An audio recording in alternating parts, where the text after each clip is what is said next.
नमस्कार, देवभूमि में स्वागत है आपका। मैं हूं आपके साथ कोमल गंगवार। खबरों की शुरुआत करेंगे तो देहरादून से खबर, जहां सीएम त्रिवेंद्र सिंह रावत ने सुभाष चंद्र बोस को श्रद्धांजलि दी है। बता दें, पराक्रम दिवस के रूप में नेताजी की जयंती मनाई गई। राज्यपाल बेबी रानी मौर्य ने भी श्रद्धासुमन अर्पित किए। वहीं सीएम त्रिवेंद्र सिंह रावत ने सैन्य धाम का शिलान्यास किया।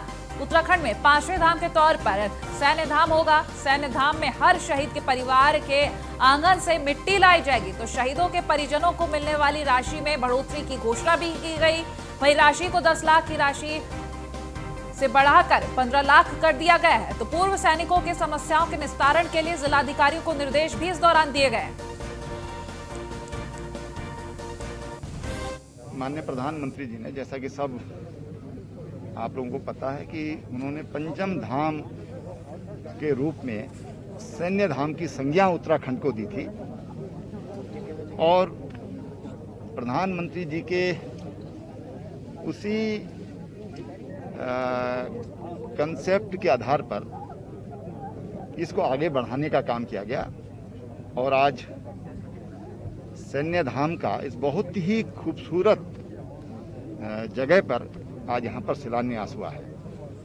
मैं समझता हूँ कि हमारी जो आने वाली पीढ़ियाँ हैं वो यहाँ से देशभक्ति का गहरा संस्कार लेकर यहाँ से जाएंगे। कल मेरे पास एक हमारे पूर्व मंत्री आए थे, भारत सरकार से सांसद आए थे, और संयोग है ये कि जहाँ नेताजी सुभाष चंद्र बोस के जन्मदिन को आज उनके 125वें जन्मदिन के रूप में, पराक्रम दिवस के रूप में मना रहे हैं। किन्हीं कारणों से वो स्थान को रिजेक्ट किया गया। आदमी की अगर भाव ठीक हो, आदमी की सोच ठीक हो, तो ईश्वर भी देखता है।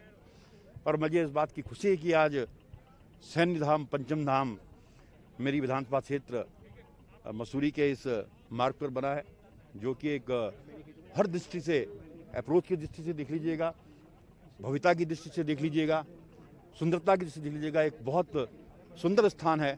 जब लोग, क्योंकि बगल में ही पुड़कुल से मसूरी रोपवे यहाँ पर बनने जा रहा है, जब वहाँ पर जाएंगे उससे पहले सैन्य धाम में जरूर आएंगे और उन सैनिकों को नमन करेंगे जिन्होंने देश की सीमाओं पर अपने प्राणों को आहुति दी।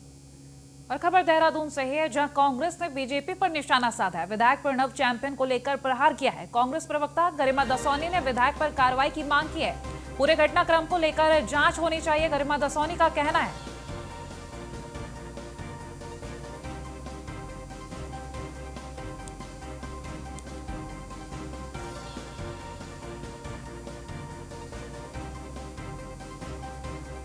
कैसा जंगल राज यहाँ चल रहा है इस प्रदेश के अंदर, कि जनता और किसी से, गुंडे बदमाशों से त्रस्त नहीं है। यहाँ की जनता खुद सत्तारूढ़ दल के विधायकों से ही त्रस्त है। एक विधायक यौन उत्पीड़न में आरोपी पाए जा रहे हैं, उनके ऊपर पहले एफआईआर दर्ज करने में दिक्कत होती है। अब एफआईआर दर्ज हो गई तो उनको दंड नहीं मिल रहा है। और बंशीधर भगत जी उनके संग मंच साझा हुआ करते हुए दिखाई पड़ रहे हैं, चांदी का मुकुट पहनकर, विधायक के द्वारा उपहार में दिए गए। अब नया मामला सामने आया है कि धमकाने और डराने के आरोप लगा रहा है मुनीम प्रणव सिंह चैंपियन का। 15 दिन से वो अपने परिवार को लेकर कहीं ऐसी जगह में गए हैं जिसका कुछ अता पता नहीं है। और अब सोशल मीडिया पे उनके वो वीडियोस वायरल हो रहे हैं जिसमें वो रोते हुए, बिलखते हुए पाए जा रहे हैं और कह रहे हैं कि मेरी सारी संपत्ति प्रणव सिंह ने हड़प ली है। तो सत्ता की हनक देखिए आप, कि ना सत्तारूढ़ दल कोई एक्शन ले रहा है, ना पुलिस महकमा कोई एक्शन ले रहा है, सुओ मोटो कोई कॉग्निजेंस इस बात का नहीं लिया जा रहा है। गंभीर प्रकरण है। देखिए, तो कांग्रेस जहां एक और बीजेपी पर निशाना लगातार साधी रहती है, वहीं कांग्रेस की तरफ से इस बार भी ऐसा ही किया गया है। विधायक प्रणव चैंपियन को लेकर प्रहार किया गया है। गरिमा दसौनी का साफ कहना कि पूरे घटनाक्रम की जांच हो, कार्रवाई की मांग की है उन्होंने। कांग्रेस प्रवक्ता है गरिमा दसौनी, जिन्होंने कार्रवाई की मांग करते हुए सख्त निर्देश दिए, जहां साथ ही विधायक प्रणव चैंपियन को लेकर यह प्रहार किया गया है। पूरे घटनाक्रम की जांच के लिए उन्होंने कहा है।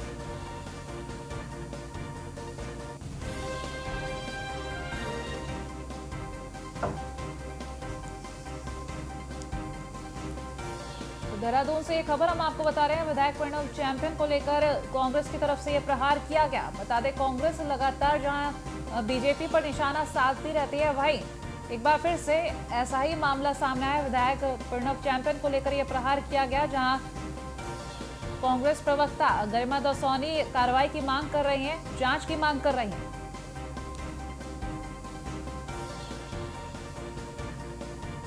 कांग्रेस प्रवक्ता गरिमा दसौनी हमारे साथ जुड़ गई। गरिमा जी, बहुत बहुत स्वागत है आपका न्यूज़ 1 इंडिया पर।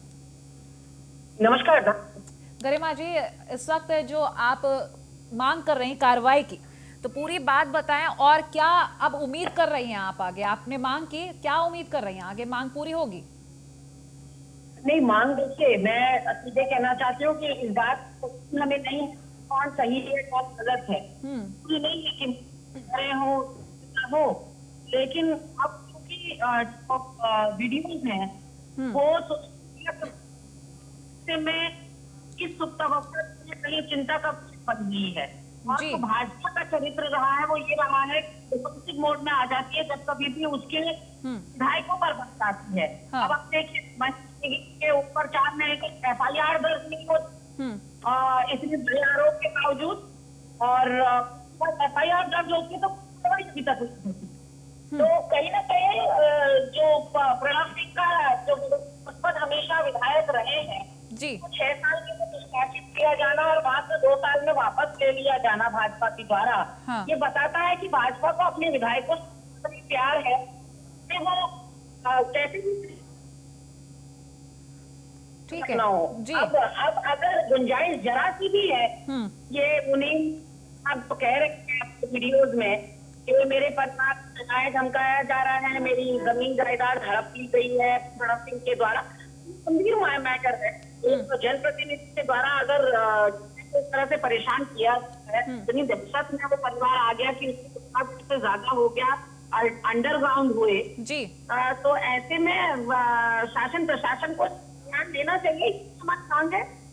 और ये जांच सही कौन, बिल्कुल जांच का विषय जरूर है, क्योंकि आपने जो मांग की जायज है, जहां अगर फैक्ट्स निकलते तो जांच भी करनी चाहिए।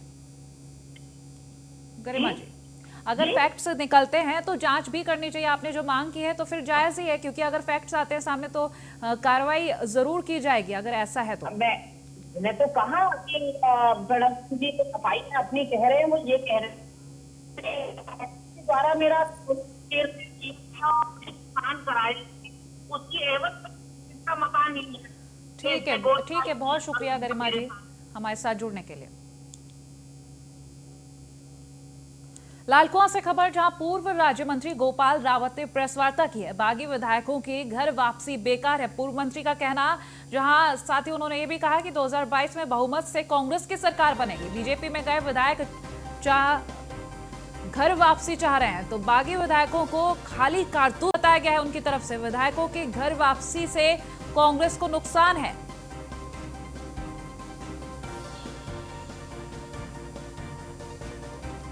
तो पूर्व मंत्री के ये तमाम बयान सामने आए हैं, जहां उन्होंने प्रेस वार्ता कर बागी विधायकों को घर वापसी की बेकार बताया है।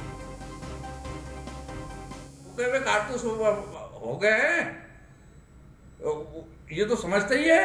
भारतीय जनता पार्टी तो जानते हैं कि जब फूके हुए कारतूस है, इनको क्या नाम है, अपने साथ में बैठा के तो बेकार है। हमें तो भरे हुए चाहिए, भरे हुए तो फिर कांग्रेस में आएंगे। तभी इतने सभी लोग तिलमिला रहे हैं, जो सब भाग्य तिलमिला रहे हैं, ये लोग सब परेशान हैं।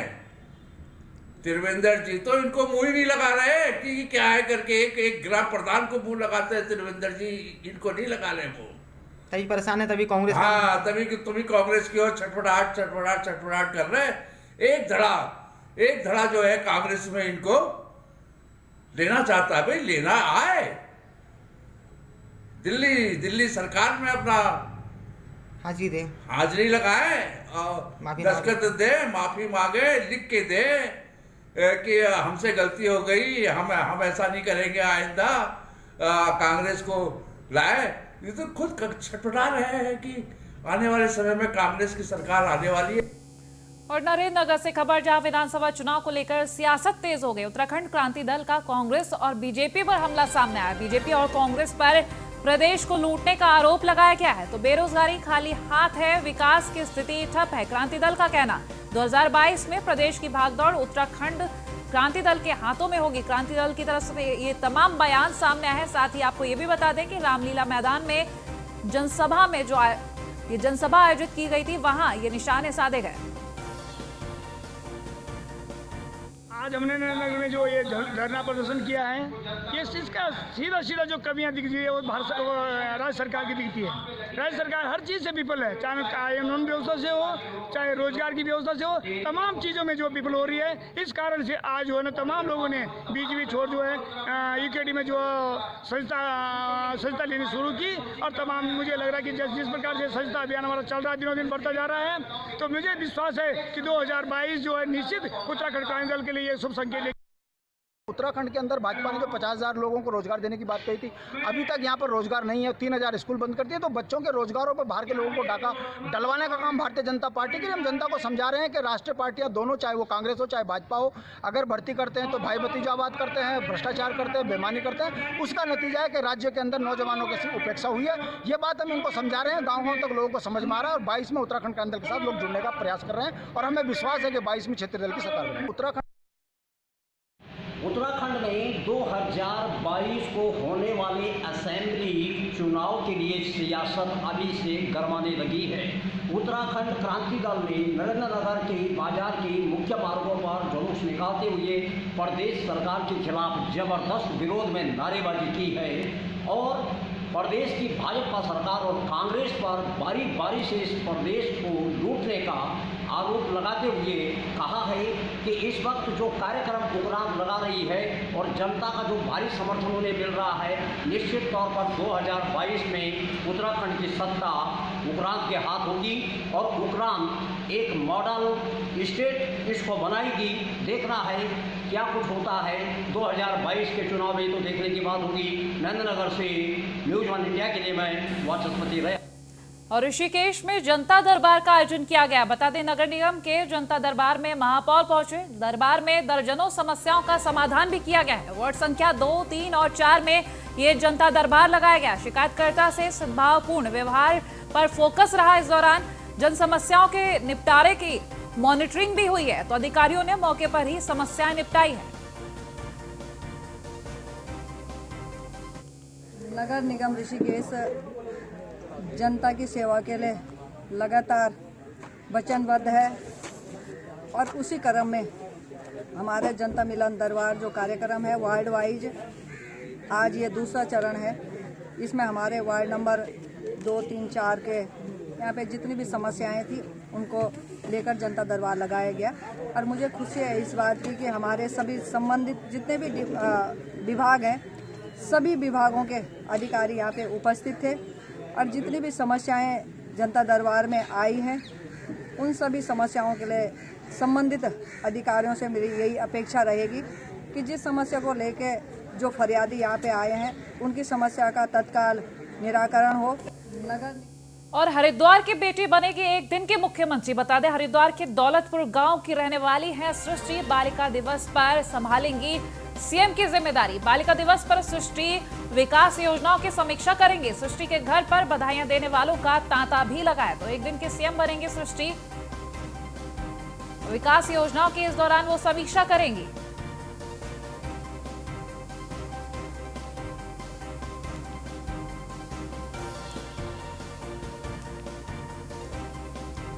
हरिद्वार से एक खबर हम आपको बता रहे हैं। दौलतपुर गांव की रहने वाली सृष्टि एक दिन की मुख्यमंत्री बनने जा रही है। हरिद्वार की बेटी एक दिन की मुख्यमंत्री बनेगी, जहां विकास योजनाओं का इस दिन वो समीक्षा करेंगी। बालिका दिवस पर वो सीएम की जिम्मेदारी संभालेंगी।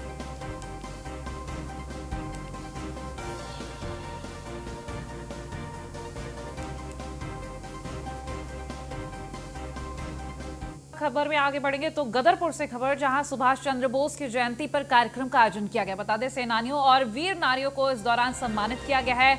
कार्यक्रम में कैबिनेट मंत्री अरविंद पांडे ने शिरकत की, तो सुभाष चंद्र बोस की प्रतिमा पर श्रद्धासुमन भी अर्पित किए गए।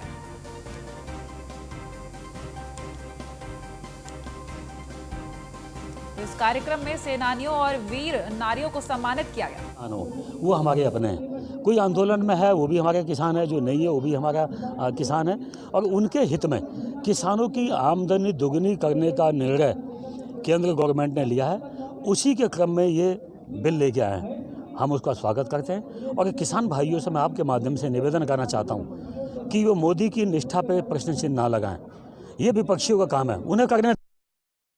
ऐसा बिल्कुल भी नहीं है। कोशिश करेगी नेताजी। आप स्वयं देखते हैं कि इस गांव में लगभग पिछले 30 वर्षों से, मानने से नहीं मिलती 29 वर्षों से नेताजी सुभाष चंद्र बोस जी की जयंती मनाई जाती है और हम लोग यहाँ पर जो भी उनको नमन करने के लिए पहुँचते हैं। आजाद होकर और देश के प्रधानमंत्री माननीय मोदी जी ने इन सब चीज़ों पर विशेष ध्यान दिया है। ये हम प्रत्येक वर्ष मनाई जाती थी। आप देखते होंगे कोई भी राष्ट्रीय पर्व है, किसी भी बड़े गुरु की जयंती है, उस सबको बड़े प्रमुखता से पूरे देश में बड़े विशेष हर्षोल्लास के साथ मनाया जा रहा है। तो इसमें चुनाव को लेकर ऐसा कुछ नहीं है। हरिद्वार से खबर, जहां सुरक्षा को लेकर लापरवाह है अस्पताल प्रशासन। बता दें, अस्पतालों में आग बुझाने के साधन ही नहीं है, अस्पतालों में एनओसी को भी जरूरी किया गया है। शहर में महज 19 अस्पतालों के पास एनओसी है। अधिकारियों ने अग्निशमन विभाग को कार्रवाई के निर्देश भी दिए हैं। वर्तमान में हमारे यहाँ से जिन्होंने भी अनापत्ति प्रमाण ले रखा है उसमें 19 हॉस्पिटल हैं, जिसमें एक सरकारी हॉस्पिटल है। अन्य को हम चेक कर रहे हैं, उन्हें अग्नि सुरक्षा यंत्रों के लिए सुझाव दे रहे हैं और सुझाव से संबंधित एक नोटिस भी जारी कर रहे हैं जिसमें वो व्यवस्था की जाएगी। अगर जो है संबंधित हॉस्पिटल जो है जो भी हमारे क्षेत्र में चल रहे हैं व्यवस्था कर लेते हैं और कागज़ सही दिखा देते हैं तो उनको अनापत्ति प्रमाण पत्र दे दिया जाए। तो सुरक्षा को लेकर लापरवाह अस्पताल प्रशासन। बता दें, अग्निशमन यंत्र। संवाददाता सुमित सैनी फोन लाइन पर हमारे साथ जुड़ गए। सुमित, कई अस्पतालों के पास एनओसी नहीं है, कितने कुल अस्पताल हैं और कितनों के पास एनओसी है, जानकारी दे। बिल्कुल, गली मोहल्लों में अस्पतालों की संख्या काफी मात्रा में, लेकिन जबकि फायर सेफ्टी के जो नियम है उसके तहत जो एनओसी लेनी होती है, एनओसी मात्र अग्निशमन विभाग से मात्र 19 अस्पतालों ने एनओसी ले रखी है। आपको बता दें, धर्मनगरी हरिद्वार में आस्था का एक बहुत बड़ा महापर्व जो कुंभ होने वाला है, उस कुंभ के चलते तमाम जो, क्योंकि करोड़ों की संख्या में लोग यहाँ पर पहुंचेंगे, तो सरकारी कोई भी ऐसा हॉस्पिटल नहीं है जिसमें अग्निशमन विभाग से एनओसी ली हो या कोई ऐसे विभाग से किसी तरह से कोई ट्रायल करा हो या अग्नि सुरक्षा को लेकर कदम उठाए हुए हो, ऐसा यहाँ पर नहीं दिखाई दे रहा है। क्योंकि महाराष्ट्र में एक सरकारी हॉस्पिटल में एक आग के हादसे में पिछले दिनों 10-12 बच्चों को उनकी डेथ हुई थी, तो उससे भी सबक नहीं लिया गया है। कहीं ना कहीं ये बहुत बड़ी लापरवाही है और ये कुंभ के चलते कहीं ना कहीं कोई ऐसा, अगर कोई ऐसा हादसा होता है तो उसको किस तरह से निपटाया जाएगा, उस तरह के भी कोई अभी तक कोई दिशा निर्देश नहीं दिए गए। ठीक है, बहुत शुक्रिया तमाम जानकारियों के लिए। कुंभ के दौरान श्रद्धालुओं की भारी संख्या को देखते हुए भी उत्तराखंड परिवहन निगम अधिक बसें चलाने पर विचार कर रहा है। कुंभ के दौरान हरिद्वार के लिए देश भर से 200 से अधिक बसें चलाई जाएंगी। इसके लिए परिवहन निगम ने शासन को प्रस्ताव भी भेज दिया है। शासन स्तर से जल्द ही इसकी अनुमति मिल जाएगी। इसके लिए अलग अलग रूटों की बसों को लगाया जाएगा। हरिद्वार मंडल के सहायक महाप्रबंधक प्रतीक जैन ने बताया कि अन्य राज्यों के सहयोग से 500 बसें और चलाने पर विचार किया जा रहा है। जब नोटिफिकेशन होगा जो हमारे शाही स्नान करवाएंगे उसमें हम एक्स्ट्रा बसेस की तैयारी करेंगे। परिवहन निगम, उत्तराखंड परिवहन निगम अपने भी जो अपने डिपोज है, दूसरे डिपोज हैं, वहाँ से भी बसेस मंगाएंगे और ज़्यादा जरूरत पड़ती है तो जो पड़ोसी हमारे दूसरे राज्य हैं, अन्य राज्य से हिमाचल, पंजाब, हरियाणा, राजस्थान, यूपी, इनसे भी बसों के संबंध में बातचीत चल रही है कि भीड़ बढ़ने पे वहाँ से भी बसें कुछ एक्स्ट्रा मंगाई जाएंगी। शासन स्तर पर कुछ 200 बसें चलाने की बात की जा रही है। 200 बसें यही कि अपना जो उत्तराखंड परिवहन निगम की जो बसें अभी हमारी लॉन्च हुई थी अक्टूबर में, तो वही जो भिन्न डिपो में है तो वो कोविड उसमें कुंभ के दौरान भीड़ बढ़ने पे कितनी रहेंगी टोटल बसें ये अभी? वो हम लगभग अभी 500 बसेस की तैयारी करके चल रहे हैं। उत्तराखंड परिवहन निगम मेन स्नान पर्व में ये बसेस चलाएगा। अच्छा, कुछ किराए में कुछ वृद्धि को लेकर कुछ किराया जो वर्तमान सरकार ने तय किया है, वर्तमान में वही किराया, साधारण किराया ही रहेगा हमारा। वहीं ऋषिकेश के भोगपुर में ग्रामीणों ने सड़क निर्माण में अनियमितता बरतने का आरोप लगाया है। ग्रामीणों ने पीडब्ल्यूडी के अधिशासी अभियंता से मुलाकात कर बताया कि सड़क के लिए जमीन अधिग्रहण किया गया है, लेकिन मुआवजे में मानक का पालन नहीं हो रहा है। वहीं खेतों के पास सुरक्षा दीवार भी नहीं बनाई जा रही है। ग्रामीणों ने अधिशासी अधिकारी को समस्याओं का समाधान नहीं होने पर आंदोलन की चेतावनी भी दी है। समस्या ये है कि इसका सड़क का काम माननीय मुख्यमंत्री जी ने काफ़ी दिनों पहले इसकी घोषणा की थी और जो काम चल रहा है अभी ग्राउंड पर इसमें क्या है कई अनियमितताएँ हो रही हैं। एक तो ये है कि ग्रामीण लोगों की जिन लोगों की यहाँ से जो भूमि का जो मुआवजा दिया गया उनका कहना ये है कि जितना आपने मुआवजा दे रहेगा जिस खसरा नंबर पर जितनी ज़मीन हमारी एक्वायर की है आपने उसका सही माप करके उतनी ही ज़मीन पे आप अपनी निशानदेही करें। पर ये क्या है कि ये निशानदेही सही तरीके से नहीं कर रहे हैं। इनका अपना ही कोई मानक है, जैसे 18 मीटर बताते हैं अपनी जो रोड है, कहीं 18 मीटर है और जो इनका जैसे भोजपुर में भी इन्होंने रोड बनाई है वहाँ पर इन्होंने 12 मीटर का वो लगाया है, अपना बोर्ड वगैरह लगाए हैं। जब वहाँ पर 12 मीटर तो यहाँ पर 18 मीटर कैसे हैं, वो भी ज़रा ग्रामीण लोगों को समझाना चाहिए सरकार को। और फिर जो रोड की जगह गुणवत्ता भी सही नहीं है। तो से कुछ लोग मिलने आए थे, जो समस्या सुन ली, उसका समाधान किया जाएगा। कुछ उनके घरों में मिट्टी जाने का था तो वहाँ पे वॉल लगा के उसको रोका जाएगा, वो मैंने उनको बता दिया, सुलझ गई समस्या। नहीं, उन लोगों का आरोप अपनी ज़मीन को लेकर है, जिसमें हमने संयुक्त निरीक्षण भी किया था इरिगेशन विभाग के साथ में और राजस्व विभाग के साथ में, तो वो समस्या सुलझ गई थी। अब एक आध की होगी तो उसको भी काउंटर किया जाएगा, ऐसी कोई बात नहीं। उनको कुछ लोगों का 3 लोगों का मकानों का मुआवजा मिलना है तो वो भी हम जल्द ही उनको दे देंगे। तो और राजधानी देहरादून में गणतंत्र दिवस पर शामिल होने वाली उत्तराखंड की झांकी केदारखंड की आज फुल ड्रेस रिहर्सल हुई। बता दें गणतंत्र दिवस पर परेड में इस बार 17 राज्यों की झांकियां अपने राज्यों की सांस्कृतिक विरासत का प्रदर्शन करेंगी। उत्तराखंड की झांकी का नाम केदारखंड है, जिसमें केदारनाथ धाम के साथ ही राज्य पुष्प, राज्य पक्षी और राज्य पशु को भी प्रदर्शित किया गया है। झांकी का नेतृत्व नोडल अफसर और सूचना विभाग के उपनिदेशक KS चौहान कर रहे हैं।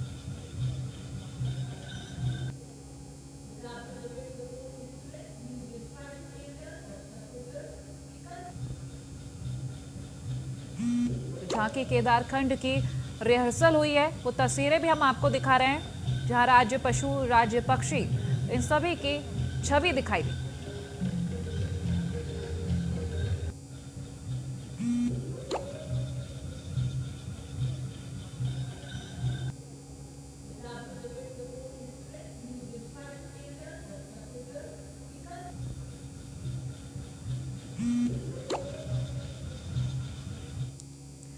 भारतीय वायुसेना में पूर्व अधिकारी मोहम्मद शोएब आलम इन दिनों पहाड़ों की रानी मसूरी के हाथीपाव क्षेत्र में एक टूटे फूटे टीन शेड में कुछ आवारा कुत्तों और गायों के साथ अपना गुजर बसर कर रहे हैं। मोहम्मद शोएब आलम वायुसेना में अधिकारी के दौरान मिराज और जैगवार जैसे विमानों के रखरखाव की जिम्मेदारी संभालते थे।